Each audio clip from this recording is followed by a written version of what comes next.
Hello students, welcome to this online course of engineering mechanics. So today we are going to see the application of friction. So first one is the ladder friction. So what is a ladder? A ladder is a device for climbing or scaling on the roofs or the walls. So ladder you all have seen.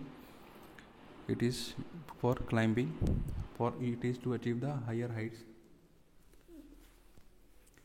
So it consists of two long uprights of wood, iron or rope connected by a number of cross pieces called rungs. So let me just show you. So this is something like ladder is something like this. Okay, so here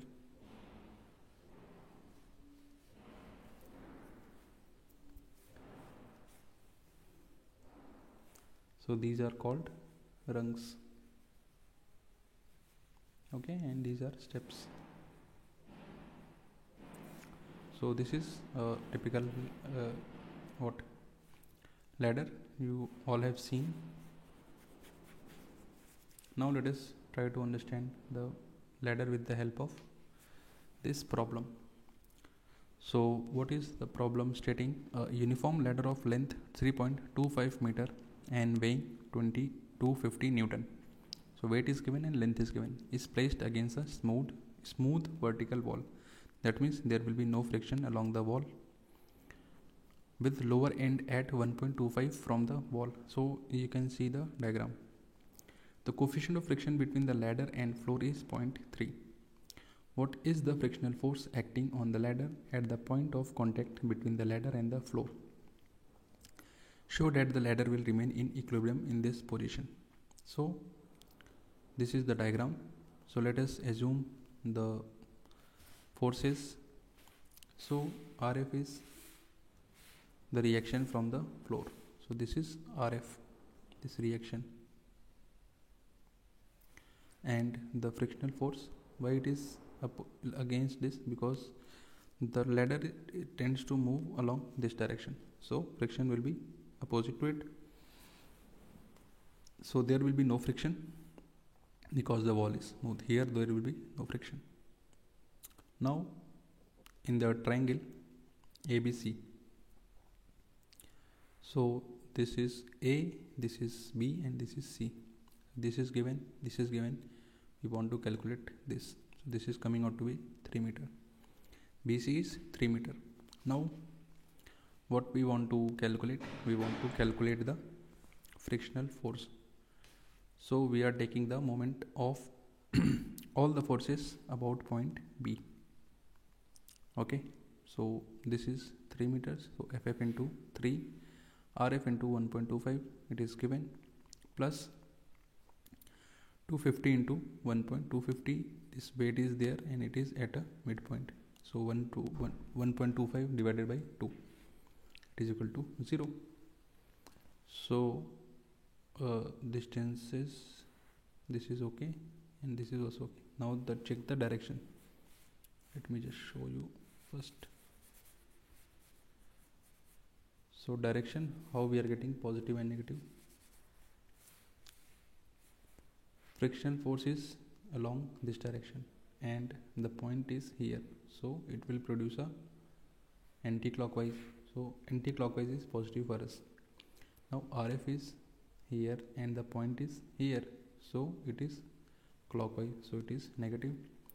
250 is downwards and point is here, so this is which direction? Anti-clockwise, so again it is added. So this is the direction. Okay, so from here we can get the friction force value. This is coming out to be 52.1. now so RF will be equal to weight, because only two vertical forces are there, so they will balance each other. So RF will be 250. So maximum friction force can be mu into RF, that is 0.3 into 250, that is 75, and the friction force acting is 52.1.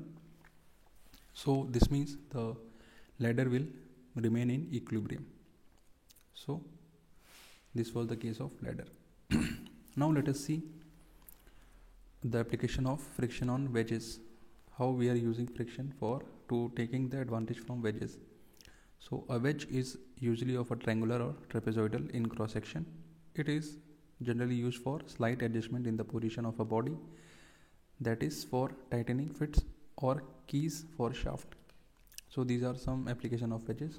Now let us try to understand how friction is coming into picture with this example. So a block weighing 1500 Newton overlying a 10-degree wedge, this you can see in the figure on a horizontal floor, and leaning against a vertical wall is to be raised by applying the horizontal force to the wedge. Now assuming the coefficient of friction between all the surfaces in contact to be 0.3, determine the minimum horizontal force required to raise the block. So this all things is shown in this figure.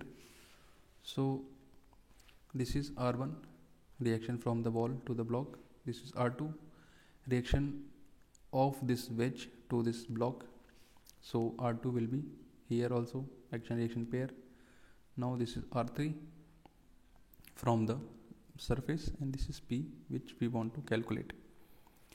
So all the angles diagrams, all the directions have been shown here. What you have to do, just take the summation fx and summation fy is equal to 0. Just put all the values, put the values very carefully, and finally you will end up by getting P is equal to 1418.3 Newton. So you have to take first for the block, second for the wedge. From there you will get the values, and directly you can calculate the P value, that is 1418.3 Newton.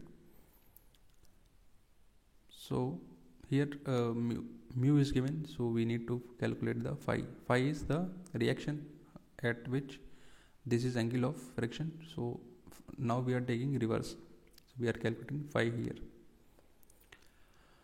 Okay, so let us move on to the next application, that is belt friction. So the impending slippage of flexible cables, belts and ropes over sheaves and drum is important in the design of belt drive of all type, band brakes and hoisting rings. So this is a typical, this is some belt is there. So this is the belt. So belt will be placed over some surface. So here friction will come into picture. Now let us see how we are going to analyze this. So what we are going to do, we have taken a very small element here. So this we are taking here. Okay. So this is X, this is Y. So total angle was d theta. So half d theta by 2 here.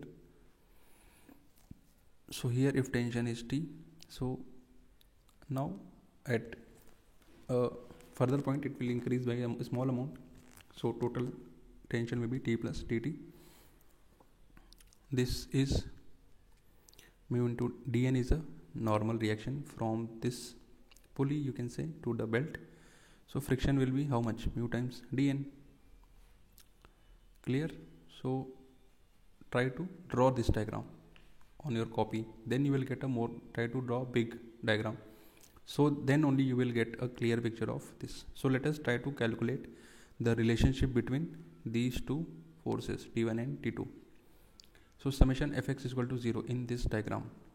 So T cos d theta by 2, this component of T, plus mu into dn, this is also along this, is equal to T plus dt into cos d theta by 2.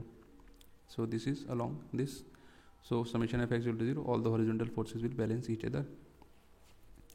So T will get cancel out. So mu dn is equal to dt. Clear?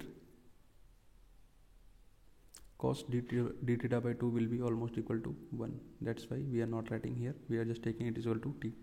Cos of 0 is 1. So d theta is already very small, and divided by 2 more lesser value, so cos of that is 1. So don't get confused why cos d theta by 2 is not written over here. Clear? So this is our equation number 1.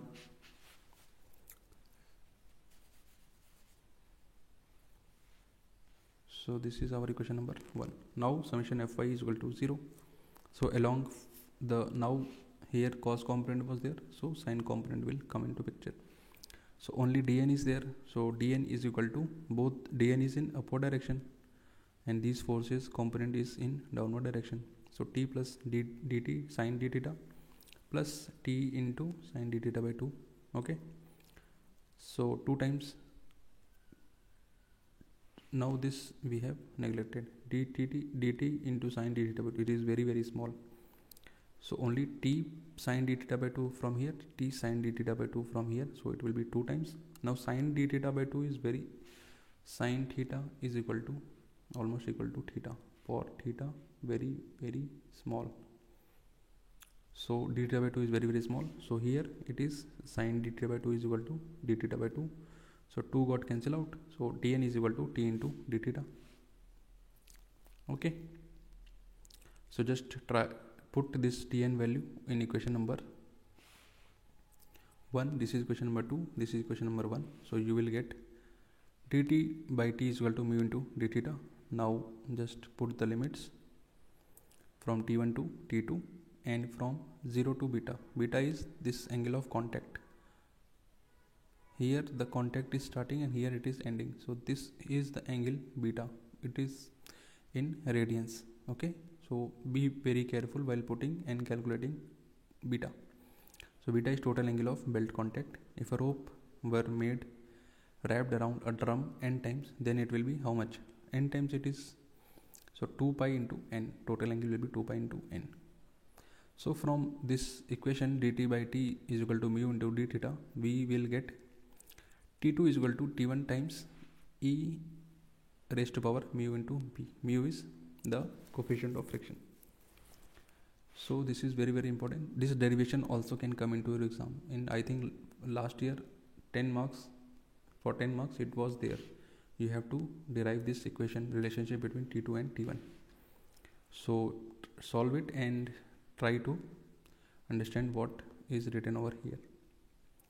Now let us try to solve this problem and get a more clear picture. Okay, so a flexible cable which support the 100 kg load is passed over a fixed circular drum and subjected to a force P to maintain equilibrium. The coefficient of static friction mu between the cable and the fixed drum is 0.3.